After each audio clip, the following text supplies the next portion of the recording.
El aire en el Tribunal Regional Superior de Hamburgo tenía una densidad casi tangible esa mañana de noviembre.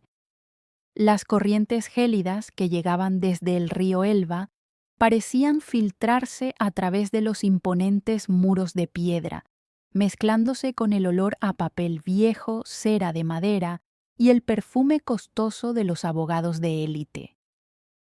Para Elias Thorn, aquel edificio no era solo un monumento a la justicia alemana, sino el escenario final de una guerra que había comenzado 2 años atrás entre las sábanas de seda y las promesas de una vida compartida.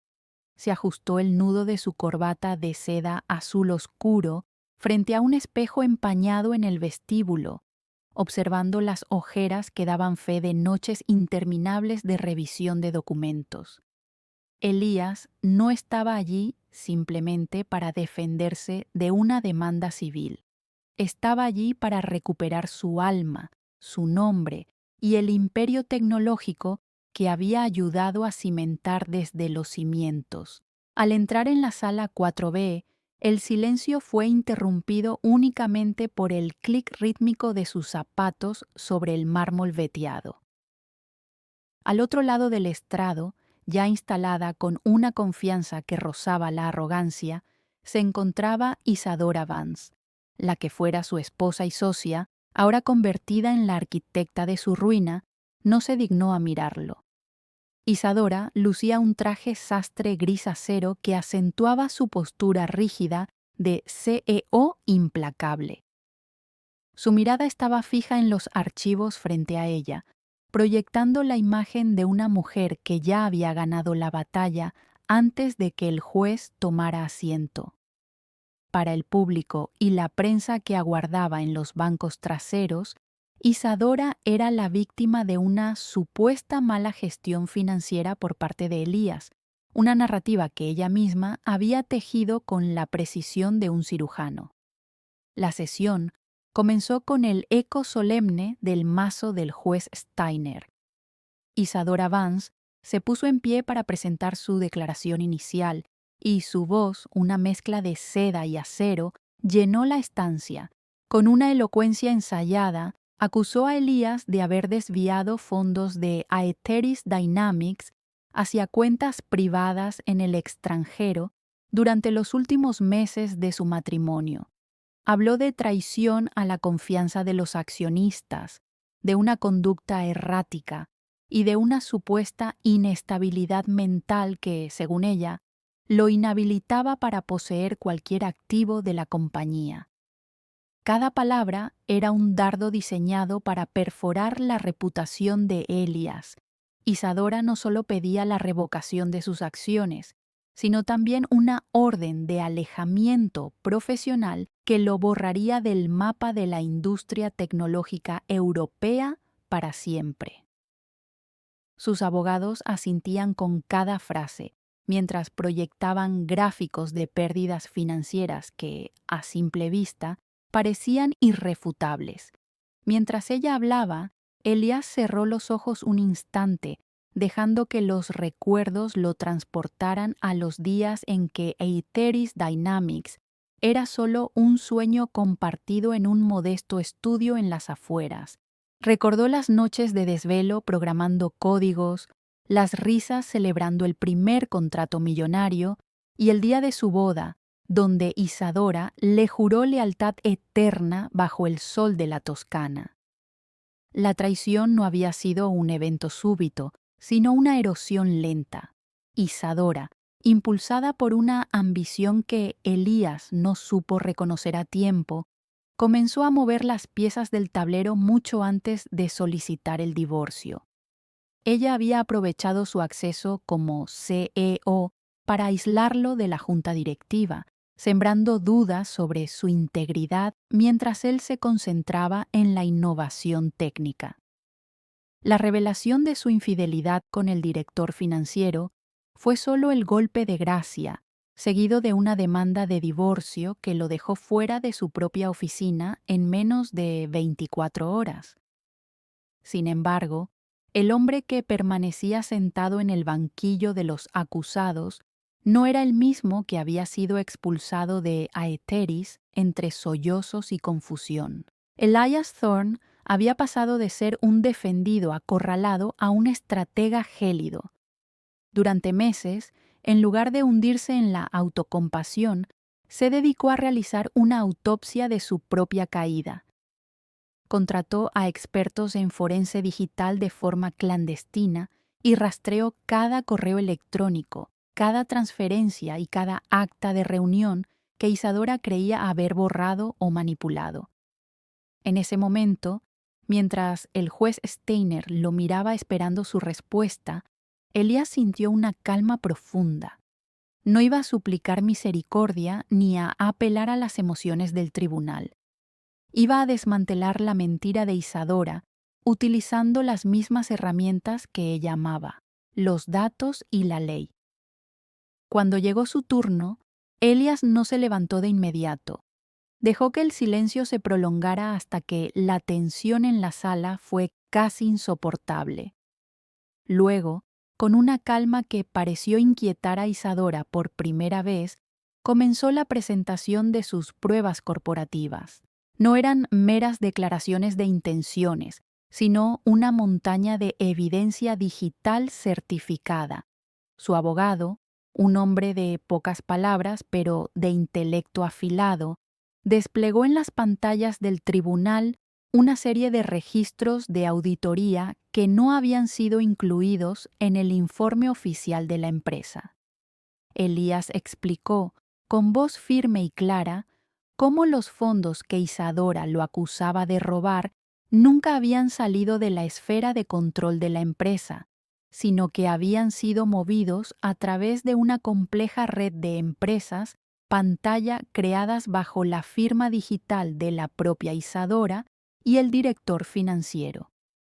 La defensa de Elias presentó entonces el argumento central de la realidad contractual que Isadora había intentado ignorar. El contrato fundacional de Aetheris Dynamics contenía una cláusula específica, la cláusula de integridad del fundador, que Elias mismo había redactado años atrás como una medida de protección mutua. Esta cláusula dictaba que cualquier intento de transferencia de activos basada en acusaciones de mala conducta debía ser ratificado por una auditoría externa independiente elegida por ambas partes, algo que Isadora había eludido mediante una votación de la Junta que violaba los estatutos.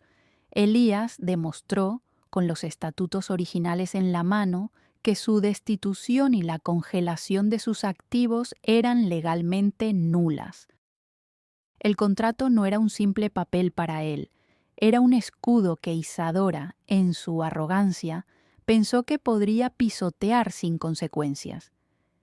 El clímax del juicio llegó cuando Elias expuso las maniobras internas de Isadora. Presentó una serie de comunicaciones cifradas que sus expertos habían recuperado de los servidores secundarios de la empresa. En estos mensajes, Isadora discutía abiertamente con su amante cómo asfixiar financieramente a Elias para obligarlo a renunciar a su propiedad intelectual a cambio de no enfrentar cargos penales falsos. La sala quedó en un silencio sepulcral. Se podía escuchar el segundero del reloj de pared mientras los miembros de la junta directiva que estaban presentes como testigos bajaban la cabeza. Isadora, que hasta ese momento había mantenido una máscara de frialdad, comenzó a juguetear nerviosamente con su bolígrafo y un ligero temblor en su mandíbula delató que el suelo bajo sus pies se estaba agrietando. Elias no se detuvo ahí. Reveló que la pérdida de valor de las acciones que Isadora usó para justificar su salida era, en realidad, una devaluación artificial provocada por la retención estratégica de lanzamientos de productos.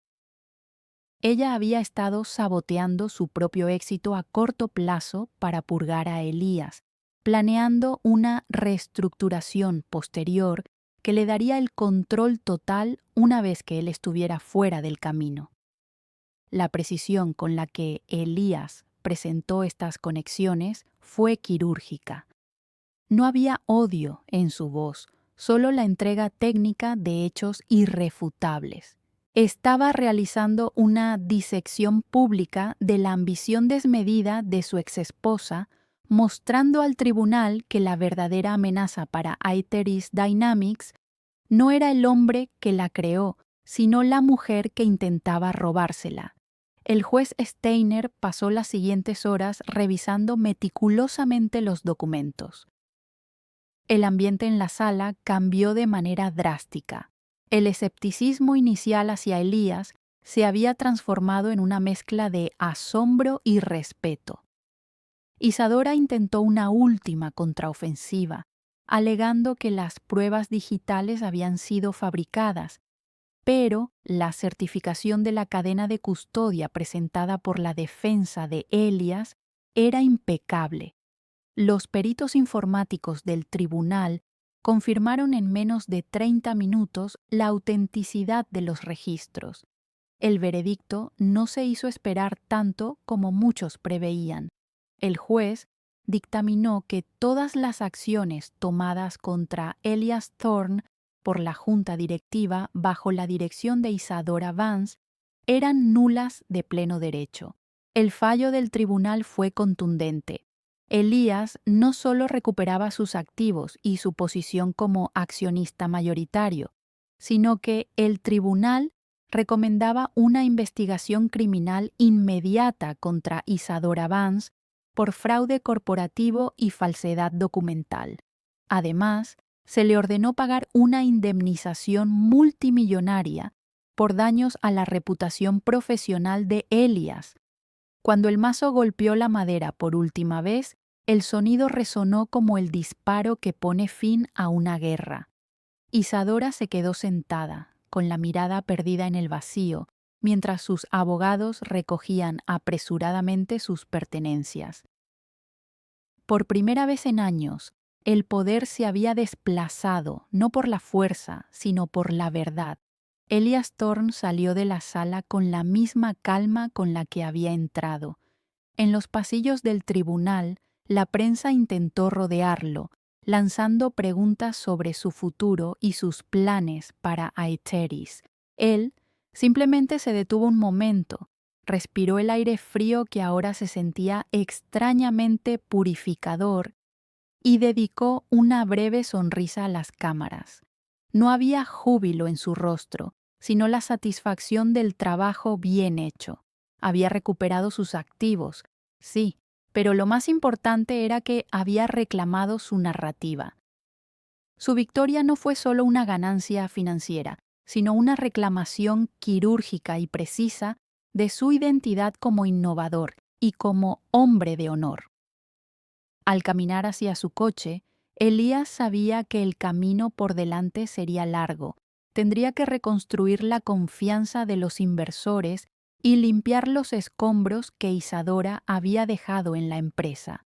Pero mientras el vehículo se alejaba del tribunal de Hamburgo, dejando atrás las sombras de los imponentes edificios, se sintió ligero por primera vez en mucho tiempo.